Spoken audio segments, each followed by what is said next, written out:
Tajahao, seja muito bem-vindo para mais uma aula de mandarim. Meu nome é Linkin e eu estou aqui para decifrar mandarim para você.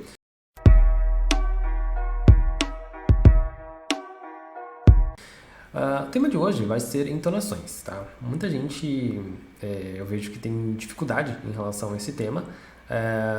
O que eu vejo é que muitas das vezes as pessoas colocam terror em cima desse assunto, porque acha que se você falar com a entonação errada, você vai acabar falando a palavra errada, pode ofender alguém. Eu não vou dizer que essa afirmação ela é 100% errada, até porque sim, existe um fundamento por trás disso, mas o que eu vejo é que as pessoas muitas vezes acabam esquecendo que tem um negócio chamado contexto. E às vezes o próprio contexto ele vai dizer para você se você está conseguindo passar a ideia do que você quer realmente falar, independente se você está falando corretamente ou não as entonações, tá? Mas de qualquer forma, vamos lá. Bom, você está vendo esse gráfico aqui. Esse gráfico aí mostra pra gente como que deve ser falado as entonações. Ele é meio que autoexplicativo aqui, tá bom? Então você percebe que o primeiro tom ele é lá em cima e ele é reto, né? Isso quer dizer o quê? Que você não vai variar a sua entonação enquanto você estiver falando o primeiro tom. Por exemplo, vamos pegar a vogal A e vamos ler ele no primeiro tom. Então ficaria A, ou seja, você percebe que quando eu estou pronunciando ele, eu estou esticando a sílaba. É como se eu estivesse escrevendo vários A. Eu estou escrevendo, sei lá, 4, 5 As, né? Então esse A é o primeiro tom, tá bom? Agora, se eu mudasse o A por E, né, sei lá, ficaria E, depois I e depois O, tá? Então, todas as situações que você está vendo aí, ele é cantado, tá bom? Trouxe aqui algumas sílabas para eu ler aqui e você perceber como que funciona, tá? Então, por exemplo, nós temos aqui Fá, nós temos Pá, Tsa, lembrando que o CA não é K, tá bom? É Tsa, é diferente, né? Depois nós temos Fei, Gou, Shuo. Você está percebendo que parece que eu estou cantando aqui, né? Todas essas sílabas. E é assim que deve ser lido, tá bom? Agora, isso é na teoria. Na prática, você não precisa esticar tanto. Eu estou aqui esticando mais, justamente para você conseguir reconhecer melhor. Mas na vida real, na rotina, né, realmente no chinês falado do dia a dia, as pessoas não saem cantando dessa maneira, tá? Então eu vou ler essas mesmas sílabas novamente, só que de uma forma mais natural, tá? Então ficaria Fá, Pá, Tsa, Fei, Gou, Shuo. Você percebe que, na verdade, eles têm o mesmo ritmo, né? Você ouvindo ele, você vai perceber que todos eles estão no mesmo ritmo, porém, eles estão mais curtos, tá? E assim que tem que ser, de forma mais natural, tá? O segundo tom é como se você estivesse fazendo uma pergunta em português. E aí aqui eu quero te fazer uma chamada muito interessante, que na real você conhece todas as entonações já através do português, só que você não é consciente disso. Essa é a única diferença, tá?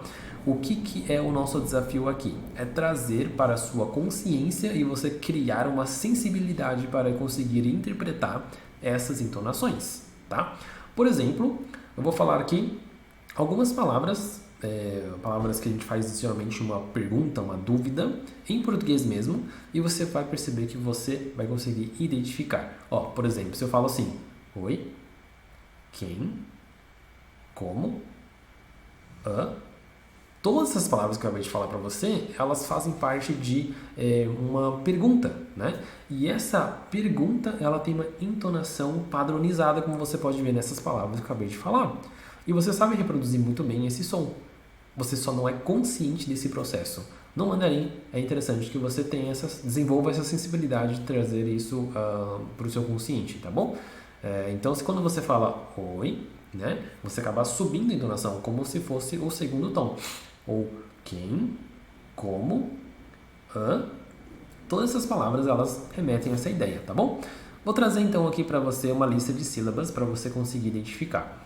Fá, Pá, Chá, Mi, Shei, na, beleza? Então você percebe que você já conhece todas essas entonações, tá? Vamos lá. Terceiro tom. O terceiro tom, ele é descendente, né? Ele vai descer e subir, tá bom? Ele desce e sobe, tá?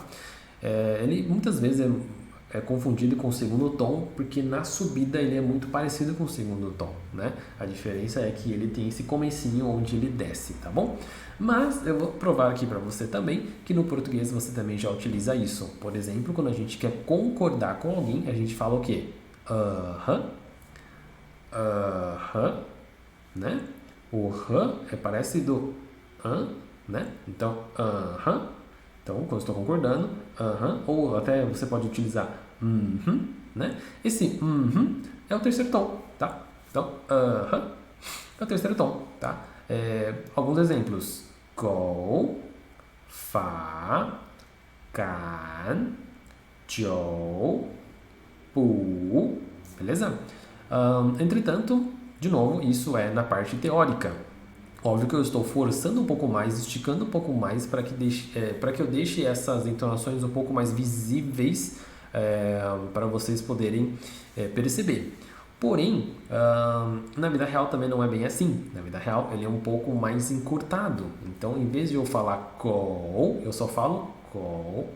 Né? Então, tipo assim, parece que eu desço um pouco e só dou uma perninha aqui para subir, só um pouquinho. Então ficaria, em vez de falar go, eu falo go, entendeu? Depois, fa, can, jiu, pu, beleza? Então, são mais encurtados. E por último, nós temos o quarto tom, que ele é o tom mais forte de todos, tá? Quando eu digo forte, você não precisa aumentar o tom da sua voz, tá? Basta você mudar a entonação, tá? Vou dizer para você algumas palavras em português, obviamente, para você perceber que você também já conhece o quarto tom, tá? Por exemplo, quando eu falo vai, foi, sim, lá, né? Então você percebe que quando você fala essas palavras que você já conhece, eles estão no quarto tom também, tá?